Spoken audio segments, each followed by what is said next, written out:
انسان کا کوئی مقام نہیں ہے، کوئی منصب نہیں ہے، یہ اینڈ ہے. اس سے اوپر خدا کا مقام، مقام الوہیت، مقام توحید ہے. تو میں مقام نبوت کے لحاظ سے یہ دکھانے لگا ہوں جب وہاں گستاخی نہیں، وہاں بے ادبی نہیں، وہاں توہین نہیں، وہاں اہانت نہیں، وہاں گستاخی نہیں، وہاں انسلٹ نہیں، تو پھر جو ان سے نیچے ہیں ان کے لیے کبھی بھی توہین نہیں، کبھی بھی توہین نہیں. یہ ہے تفسیر مظہری. لگاؤ فتویٰ اگر لگا سکتے ہو کہ جی نہیں کہنا، نہیں بولنا، نہیں لکھنا، اور اس کا ذکر نہیں کرنا، یہ بیان نہیں دینا. میں نے کہا اچھا ہم تو بہت چھوٹے ہیں. یہ قاضی صاحب لکھ رہے ہیں تفسیر مظہری کی پہلی جلد. لکھ کس کے بارے میں؟ اللہ کے نبی جو دنیا میں آنے کے لحاظ سے سب سے پہلے نبی ہوئے، جن کا نام ہے جناب ابو البشر سیدنا آدم علی نبینا علیہ الصلوۃ والسلام. ان کے بارے میں لکھ رہے ہیں. کیا لکھتے ہیں؟ کہتے ہیں فعلہ بسبب خطأ فی اجتہادہ حیث ظن النہی للتنزیہ. کہ وہ جناب آدم نے جو دانا کھا لیا تھا نا، وہ خطا اجتہادی کی وجہ سے کھایا تھا. کس کی وجہ سے؟ لگاؤ پھر یہاں فتویٰ اور کہو یہ 10 جلدوں میں تفسیر مظہری ہمارے پاس موجود ہے. اور صرف ایک یہ کتاب ان کی نہیں ہے، درجنوں اور کتابوں کے مصنف ہیں. یہ تفسیر مظہری قاضی ثناء اللہ پانی پتی، مظہری، نقشبندی، حنفی، سنی بھی ہے، حنفی بھی ہے، نقشبندی بھی ہے.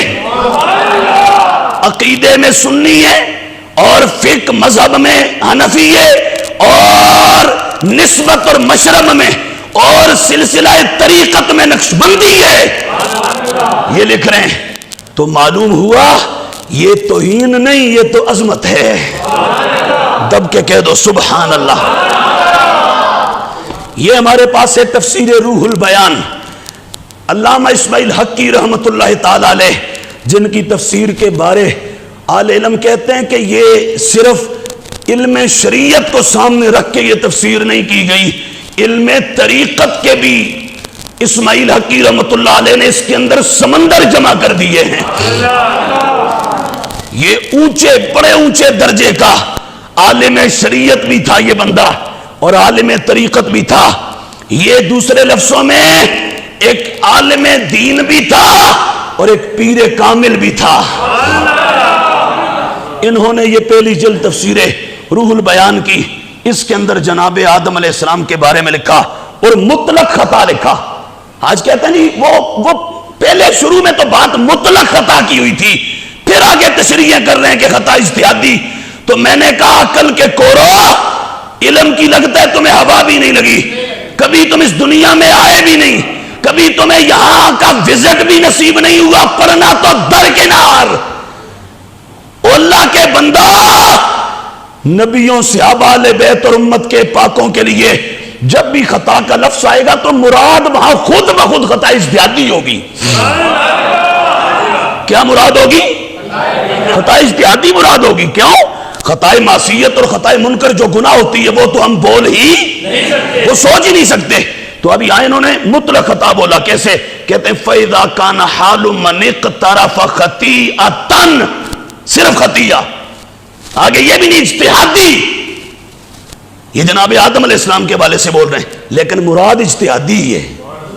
مراد کیا ہے؟ بولو تو صحیح، اجتہادی ہے. یہ تفسیر ہے تفسیر المنیر، دور حاضر کے عظیم محقق اور فقیہ اور مفسر.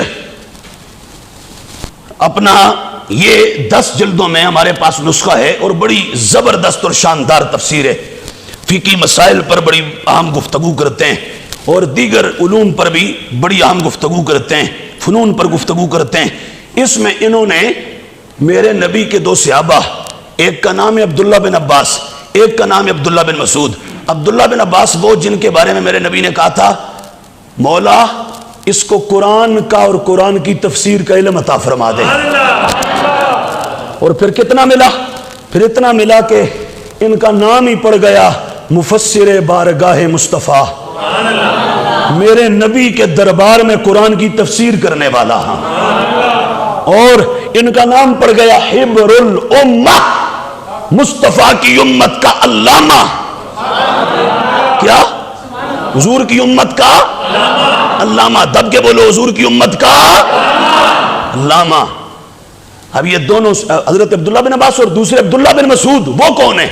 وہ ہیں جن کے بارے میرے نبی نے کہا تھا کہ یہ تو علم کا پیکر ہے پورا. اور یہ چلے گئے تھے حضرت فاروق اعظم کے زمانے میں کوفے میں. حضرت فاروق اعظم نے بھیج دیا تھا جا کے کوفہ فتح ہو گیا، وہاں جا کے کہا علم پڑھاؤ.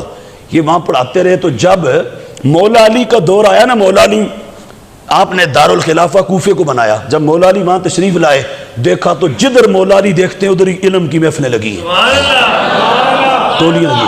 مولا علی نے جب دیکھا نا تو علی نے دیکھ کے فوراً پتہ ہے کیا دعا دی؟ علی نے کہا اللہ ابن مسعود پر رحم کرے، اس نے تو کوفے کو علم سے بھر کے رکھ دیا ہے. یہ وہ دو صحابہ ہیں. یہ بول رہے ہیں یار گستاخی کدھر کدھر لے کے جاؤ گے؟ آج کے میرے جیسے کمزور کسی یتیم پر تو تم، جس کے آگے پیچھے کوئی لاؤ لشکر نہیں ہے، کمزور بیچارہ معاشرے کا پسا ہوا، جس کے پاس کوئی اتھارٹی نہیں، کوئی ایمان نہیں، کوئی قلمدان نہیں، کوئی چابی نہیں، کہ جس کے پاس کوئی اپنا تھوڑا نہیں، جس کے پاس کوئی وکیل نہیں، عدالت نہیں، جج نہیں، ادارہ نہیں، کوئی طاقت نہیں، پاور نہیں. میرے اوپر تو چڑھائی کر دو گے آسان ہے، پر یہ صحابہ پر بھی کر دو گے اے ہمت. عبداللہ بن مسعود اور عبداللہ بن عباس تو انہوں نے کیا کہا؟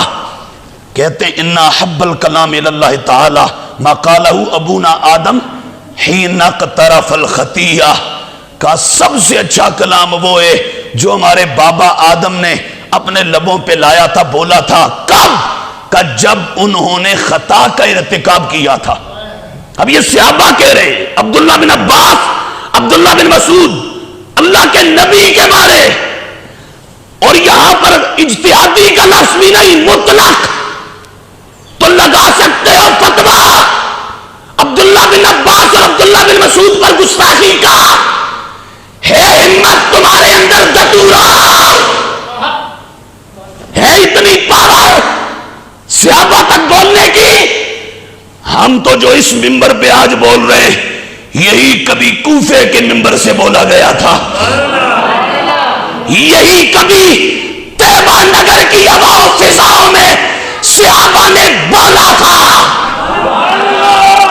ہم جو بول رہے ہیں یہ صحابہ نے بولا اور خطا کا لفظ بولا اور اللہ کے نبی کی طرف انتساب کیا. لگاؤ گے فتویٰ؟ ہے ہمت کر لو گے؟ اور آؤ، یہ میرے پاس موجود ہے اس وقت کنز الایمان، ایمان کا خزانہ، ایمان کا خزانہ. اور یہ ہے میرے امام، میرے مرشد، میرے آقا، میرے مولا، میرے ماوا، میرے ملجا، میرے سید، میرے رابر، میرے پیشوا، میرے قدوہ، میرے تاجدار، میرے امام محمد رضا فاضل و محدث بریلوی قدس سرہ العزیز، آپ کا ترجمہ قرآن. اور اس پر حاشیہ ہے، تفسیری حاشیہ کس کا؟ اعلیٰ حضرت کے جو شاگرد ہوئے، خلیفہ ہوئے اور آپ کے نائب ہوئے، آپ کے مرید ہوئے، علامہ سید محمد نعیم الدین مراد آبادی. انہوں نے اس کے اندر خطا کی نسبت حضرت آدم کی طرف کی اور کر کے کہا وہ جو انہوں نے دانا کھا لیا تھا وہ ان کی خطائے اجتہادی تھی. بول تو دو، کیا تھی خطائے اجتہادی؟ تسی تو ٹرین ہو گئے نا، لالو بولو تو صحیح، کیا تھی خطائے اجتہادی؟ لگا سکتے ہو یہاں فتویٰ گستاخی کا؟ چلو اور آگے آؤ، اور آگے آؤ. ہو سکتا ہے کسی کو میرے رضا سے تو چڑھو، کیونکہ بہت ساروں کو ہے نا تکلیف میرے رضا سے. اپنے کئی بگوتر اعلیٰ کا نام سنتے ہیں تو ایسے بدکتے ہیں کہ جیسے اللہ معاف فرمائے کہ اپنا جو وہ آج کل یہ بھی عید قربان کے موقع پر حیوان پہ پھر جاتے ہیں اور قابو میں نہیں آتے، اس طرح کے کچھ ہو گئے. یہ حال ہو گیا. بندہ علم کی بات کرے، تعلیم کی بات کرے، عقیدہ اہل سنت کی بات کرے، اعلیٰ حضرت امام محمد رضا کی بات کرے تو آگے سے چہرے اترنے لگتے ہیں اور حالت یہ ہو جاتی ہے کہ جیسے لگتا ہے کہ یہ بندہ ذہنی توازن کھو بیٹھا ہے، کو پاگل ہو گیا ہے. یہ حال ہو جاتا ہے. یہ ہے تفسیر نعیمی. کون ہے؟ امام محمد رضا کے بعد اہل سنت میں اہل سنت کے عقیدے پر سب سے بڑا کام کرنے والا بندہ مفتی احمد یار خان صاحب نعیمی رحمت اللہ تعالی علیہ. یہ تفسیر نعیمی کی پہلی جلد، اس میں انہوں نے ایک بار نہیں بار بار خطا کی نسبت اور انتساب اللہ کے نبی آدم علیہ السلام کی طرف کیا، ذکر کیا اور بیان کیا، اس کے اندر لکھا ہوئے. تو یہاں بول سکتے ہو گستاخی؟ اور آؤ اور بتاتا ہوں. اچھا جی، اب دور حاضر کا کہتے ہیں جی، ایک بندے کا میں نے کہتا جی آج اگر وہ پرانے بزرگ ہوتے ہیں نا، ہم ان سے عرض کرتے کہ یہ اپنی کتابوں سے ختم کرو. میں نے کہا اچھا وہ تو چلے گئے نا، تو جو آج ہیں کچھ ان کا ہم تمہیں بتاتے ہیں، ہمت کرو انہیں کہو کہ ختم کرو، پھر لگ پتا جائے گا. یہ میرے پاس ہے تبیان القرآن، لکھنے والے علامہ غلام رسول سعیدی ہیں. کون؟ چیئرمین جو ہیں اس وقت ہلال کمیٹی کے، مفتی منیب الرحمان صاحب. یہ لکھنے والے منیب الرحمان صاحب کے استاد ہیں. یہ لاہور کا جامعہ نعیمیہ صاحب ان کا شاگرد ہے، کراچی کا جامعہ نعیمیہ ان کا شاگرد ہے، ہزار علماء کے استاد ہیں. یہ قرآن کی تفسیر ان کی 12 جلدوں میں، یہ اس کی پہلی جلد ہے. اس میں بار بار انہوں نے لکھا کہ آدم علیہ السلام نے وہ جو دانا کھا لیا تھا نا، وہ خطا اجتہادی تھی. تو انہوں نے خطا کا انتساب، خطا اجتہادی کی نسبت، بیان اور ذکر اللہ کے نبی آدم علیہ السلام کے حوالے سے کیا. دیر نہ کرے کوئی، فوراً دوڑے کراچی جائے مفتی منیب الرحمان صاحب کے پاس. حضرت جی یہ توڑے استاد تے چلے گئے دنیا تو تساں انج کرو ذرا جلدی کر کے نا انہاں دی کتاباں چو یہ ساری عبارتاں اڑا دو، حذف کرا دو. تے مفتی منیب الرحمان اور آگو انج دا علمی تھپڑ سٹنا ہے کہ وہ جنج دا ایک سڑا وزیر ہے نا پاکستان دا، اساں کدی کدی سٹ دین. ہاں انج دا انہاں بوتھا لال دینا کر دینا سیک سیک کے.